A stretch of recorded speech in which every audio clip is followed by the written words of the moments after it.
Welcome to the Spiritist Companion Podcast, your bilingual podcast about Spiritism. What a joy it is to be together again. My name is Yuri Castro, and I'll be your companion on this journey where we will study, reflect, and put Spiritist teachings into practice. If you enjoy what you hear, don't forget to subscribe and follow our weekly episodes released every Monday.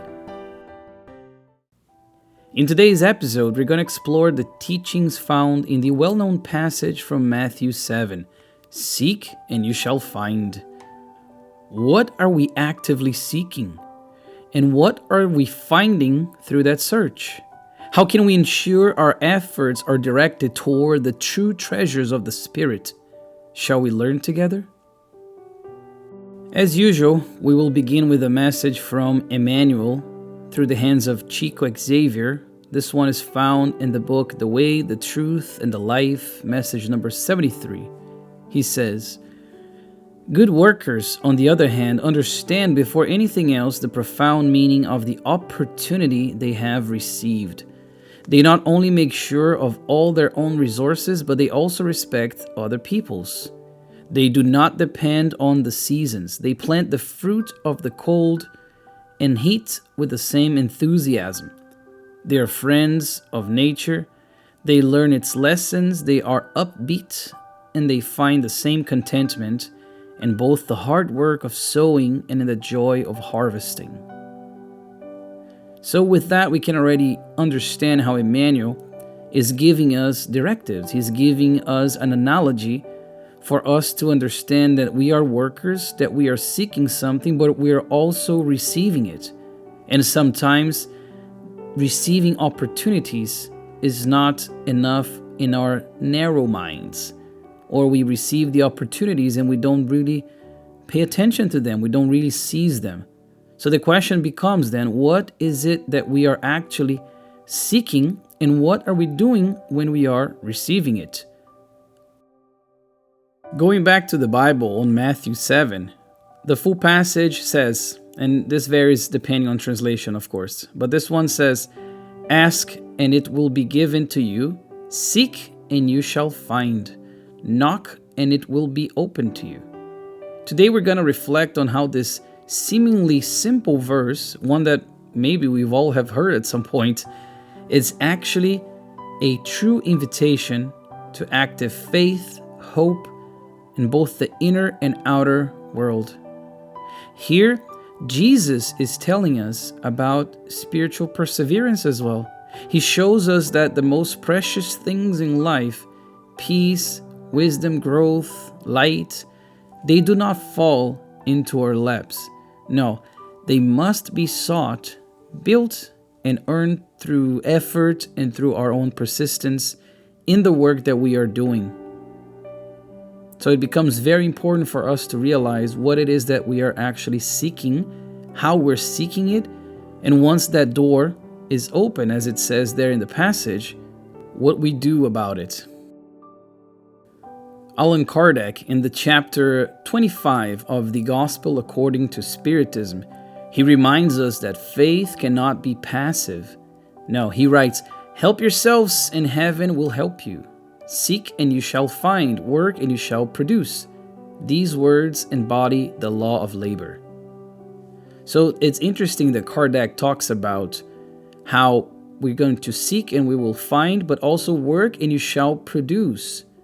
The law of labor goes through this idea then.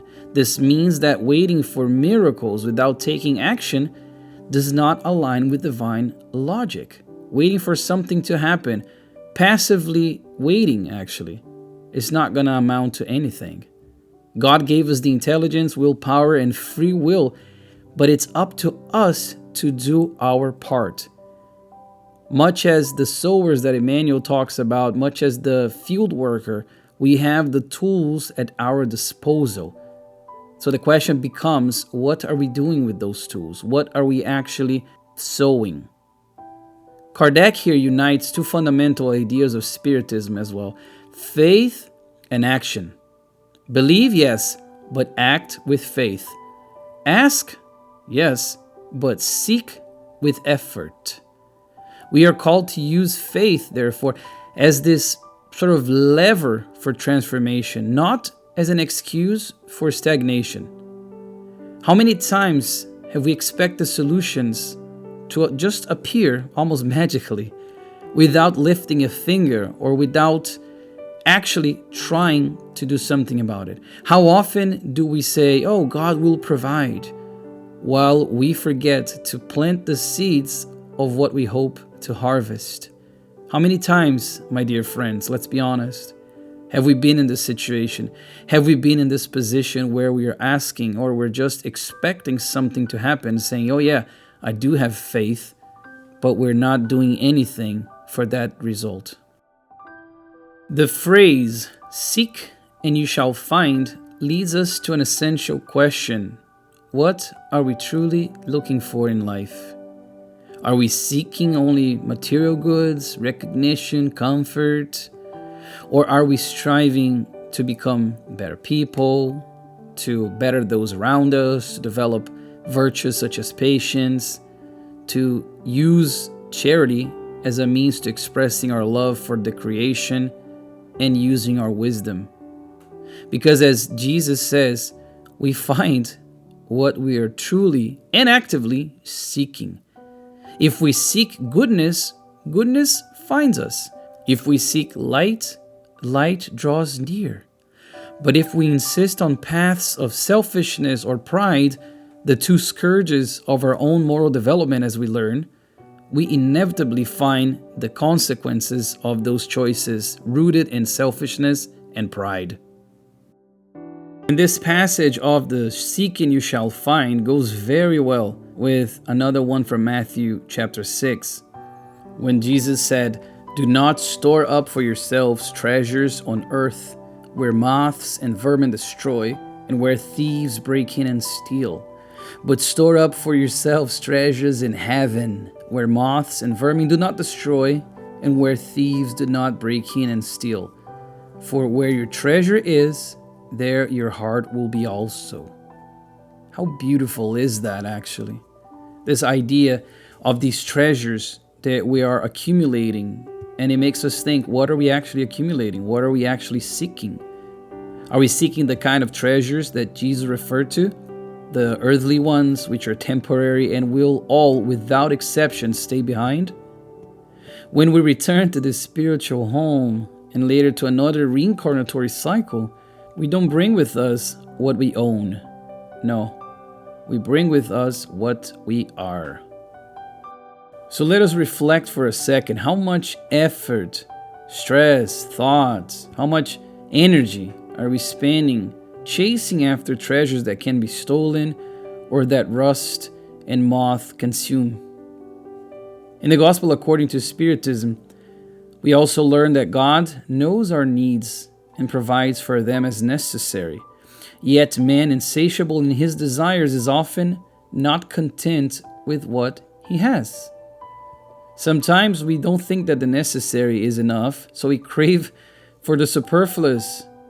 But providence leaves us to our own devices, and often we become unhappy because we ignore the voice that's in our conscience, warning us about the true treasures. And in these cases, God, as merciful and loving as He is, allows us to suffer the consequences so that these consequences, they may serve as lessons for us in the future, lessons that we can learn to improve. Divine providence never abandons those who trust in it. However, it expects us to do our part.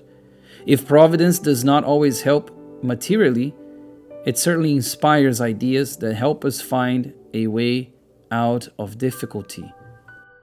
We are always receiving help. We're always inspired. No one is left behind. Remember, ask and you shall receive. From the Spiritist perspective, we understand that each incarnation is a carefully planned opportunity for progress. So to seek in this context also means to remember the mission we have accepted as children, as parents, as workers, as citizens of the world, as eternal spirits in constant evolution. Divine providence gives us what we need, not always what we want. And we must understand this if we are to leave behind all the pain and all the disappointments that we suffer when we don't get what we are hoping to get, when we don't get what we ask. Most of the time, in truth, we don't know what's best for us. But the difference here lies also in how and why we seek. When we're talking about asking, of course, we have to talk about prayer. Kardec reminds us that when we pray, we must ask with confidence, but also with responsibility if we're asking for something, because we must start to do more prayers of gratitude. That is true. But he says prayer is an act of worship. To pray to God is to think of Him, to draw nearer to Him, to put oneself in communication with Him. So when we ask, our vibration, intention, and willingness to act all matter deeply. To ask without seeking is to wait without planting. And as we learn in Spiritism, faith without work is dead. If we're just asking and we're not working for something and we're not using what we have at our disposal because we have received so much already, we cannot say that we are faithful, because idle faith, faith without work, faith without charity is dead faith. So here's a practical aspect of it then. 3 simple practices to live this message in daily life.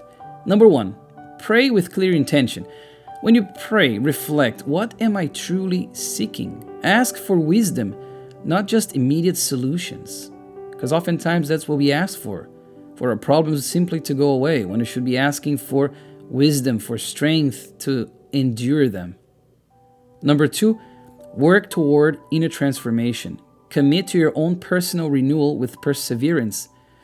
Because remember, every small effort matters. We too quickly dismiss the small efforts, but they do matter. Number 3, help someone else find their way. When you help others reconnect with themselves, you reconnect with your own essence. Charity is one of the most powerful ways to seek and to serve God. To quote the passage again, ask and it will be given to you, seek and you shall find, knock and the door will be opened. Dear friends, today we spoke about asking and about seeking, but we also have the knock and it will be opened to you. The door, therefore, to peace, to understanding and healing is always there, but it opens for those who knock with faith, humility, and the courage to walk through it. May you continue to seek with courage, with awareness, and with the confidence that God never leaves without an answer, the one who seeks with a sincere heart.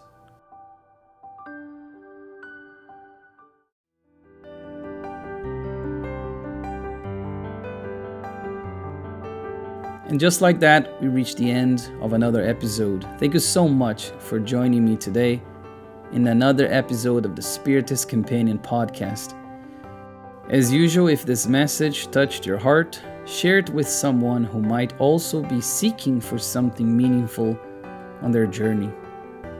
I'll see you next Monday, and until then, stay in peace, keep seeking, and walk with faith.